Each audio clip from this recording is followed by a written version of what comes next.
Jixie here. So I'm not doing a fairy one today, I'm not doing a fairy vid today. Today is purely about books. And so basically, well, not purely about books, I've got a few other bits and pieces to talk about.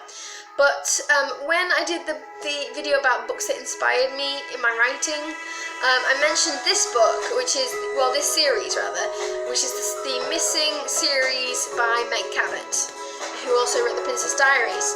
And this is not the first in the series. This is, here you go, here's the series on the back. That is the first one, that is the second one, that is the third one, this is the fourth one, there's a fifth one as well, which is called Missing You. And but it's a really amazing series, and I completely enjoyed reading it from first book to the last. And basically what happens is, this is about a girl called Jess Mastriani, who lives in a small town in Indiana, and her father owns 3 Italian restaurants, and her adventure really begins when she gets struck by lightning, and she then dreams about missing kids on the back of milk cartons, which is something that apparently they do in the US, which we don't do here in England. We just have normal milk bottles without anything on it. But apparently, I mean, this is how I found out that you guys do that. If you're in America watching this, this is how I found out that you guys do that. Yeah, so she dreams about these kids, these missing kids on the back of milk cartons rather. And so she rings the number that's on it, 1-800 where are you? And does this day after day after day when she dreams, because she sort of thinks, well, I can't really ignore it, like, you know, it could be just like a dream, but what if it's real and I just ignore it? So she brings it, and she does it for like a couple of days on the trot, and then she gets the attention of the US government, who take her into this government facility to study her basically. And then I'm not going to tell you any more about it, but I want to talk to you about why it is I like it. And mainly the reason why I like it is not only the storylines, which kind of deal with more adult themes like abuse and kind of, kids who run away from home and all these different things. But I love the main character, Jess. She's kind of sassy and a bit like kind of impulsive and intuitive, and she's a tomboy. She has like really short hair. She likes motorbikes, but and she's really badass, and she can punch, and I don't know, but she's really loyal to her friend who gets bullied, and she's really good with kids, but she has a bit of a tough love approach with them, which I kind of find kind of adorable, really. So that's kind of why I really like her, and kind of one of the, she kind of inspired a character in my own book, which again is called Jess, purely by accident. When I was thinking of a name for my character in my story, Jess kind of just seemed to fit her, but she did kind of inspire her a bit. When she reads it, which by the way I am looking for some beta readers to read my book, a couple. I've got 2 spots left, so grab them quick if you want to be a beta reader, then that's great. Anyway, that's that aside. So Jess in here did kind of inspire Jess in my book a bit, not a lot. She's got her own sort of, Jess in my book has got daddy issues. But yeah, I really recommend this whole series. She gets up to a lot of things. It really is amazing. Anyway, so that's that. But the second thing I wanted to talk to you about was this book, which again I also mentioned in my books that inspired me thing, and this is a Slated series by Terry. And I both love and hate this in a way. I read this whole book, and then I read the second book, and while I love the first book mostly, the second book I was a bit like, and I did not end up finishing it, and then I did not go on to the third book. So you may enjoy it, but the second book was a bit like, what is going on here? It's a bit weird. So, but this first one I really enjoyed, except for this one bit, and that's kind of, I want to have a bit of a tiny rant here. That's kind of what I really wanted to talk about. This one line in this book, which I can't find. I've tried to find it, but I can't find.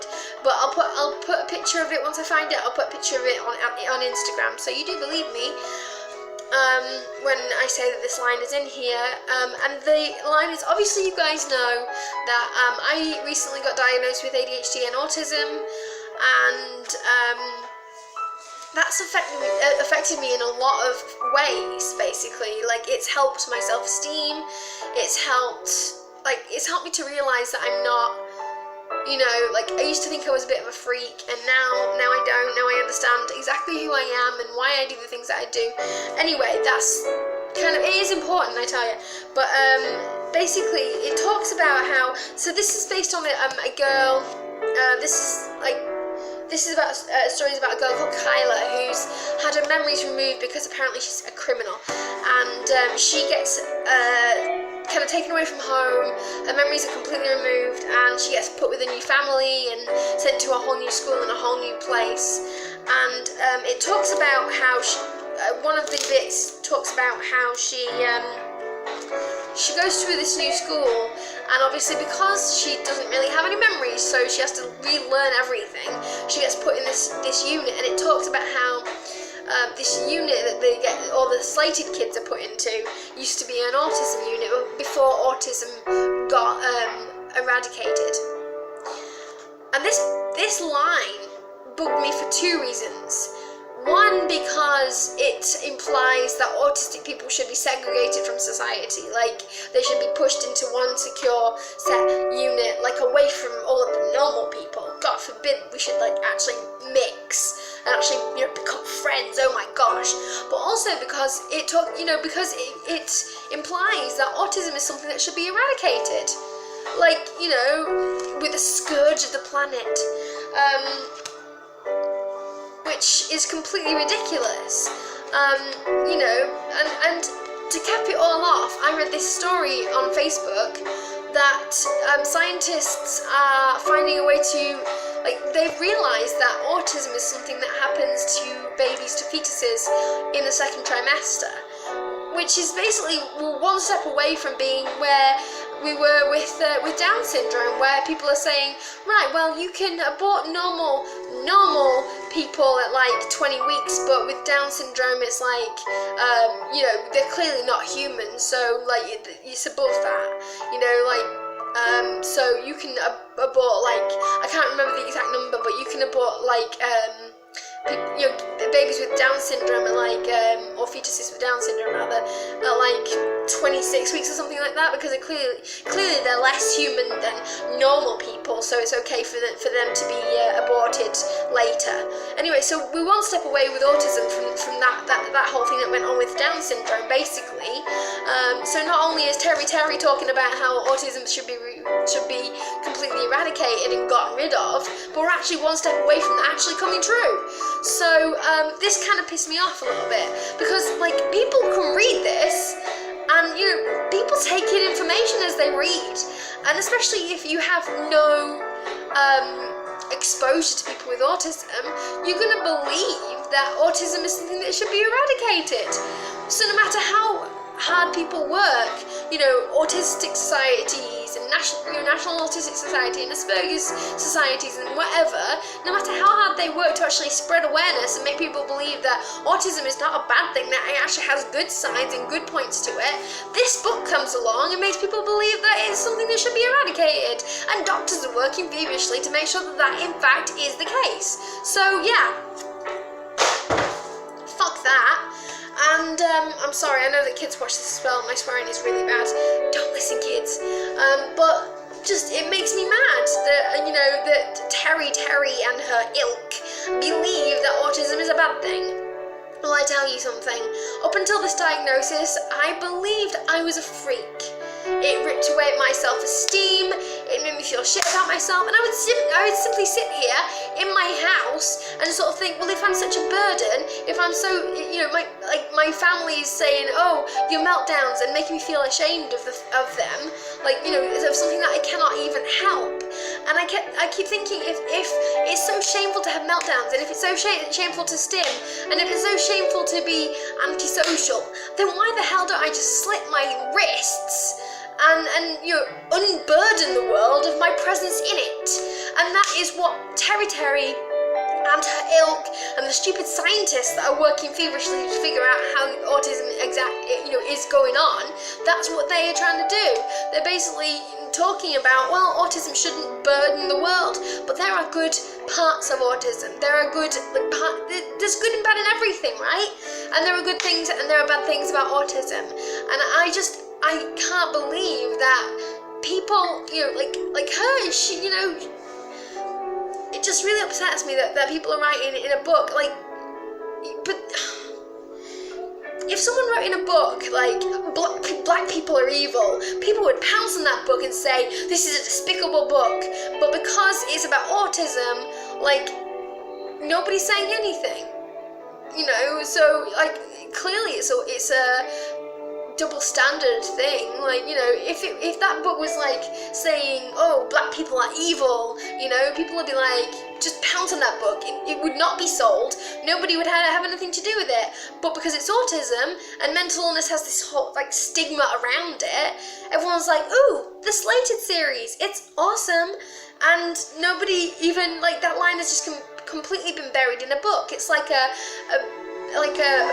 barbed fence in the middle of a big field of cotton, like cotton wool balls and stuff, and I feel like it's this little tiny barbed comment in the middle of an amazing book, but it's still there. It's still spreading hate, it's still spreading like misconceptions, it's still spreading shit basically. And I wanted to talk about that and talk about how you shouldn't, like, if you are autistic and you're sitting here watching this, then just don't be ashamed of who you are. Like, just, you know, there are good parts of autism. Yes, okay, meltdowns suck. And sometimes it sucks when people look at you for stimming, like, you know, I like kind of with my hand, because it feels amazing to do that, but sometimes people look at me weirdly, and it's only since I've got this diagnosis that I realised, well, actually, you know, there's a reason for it. I'm not weird, my brain just works differently from yours, and stop looking at me. But, you know, like, yeah, so it sucks when people look at you weirdly, and it sucks when you have meltdowns in public that you can't help, but there are good parts of it as well. Like, I attribute my imagination, I don't think my imagination would be half as strong if it weren't for my ADHD and autism, and I consider that to be a good thing. You know, I have a special interest in a way that, you know, I love to do. Like, I love what I call databasing, which is kind of like, I have in my head, I have a vast knowledge of, like, television stars and voice actors and things like that, that if I hear somebody's voice and if I see somebody's face, I'm like, oh, that's that person, it's that person.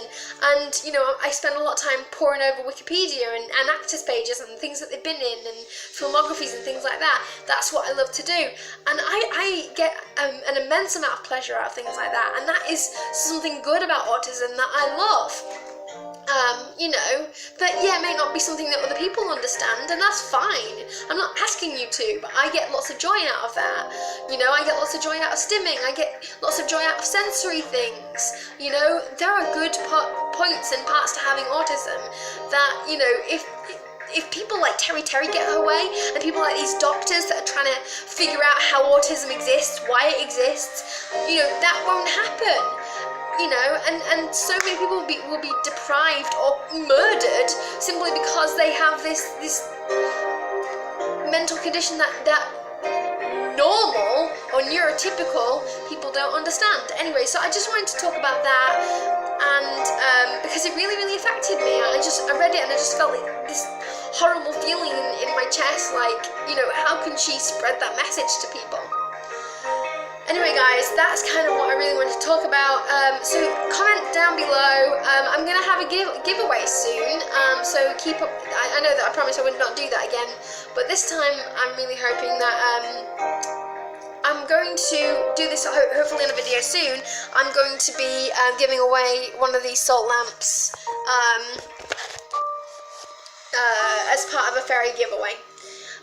It's really good for mermaid spells and what fairy spells and siren spells. I don't know much about siren spells, but I'm assuming.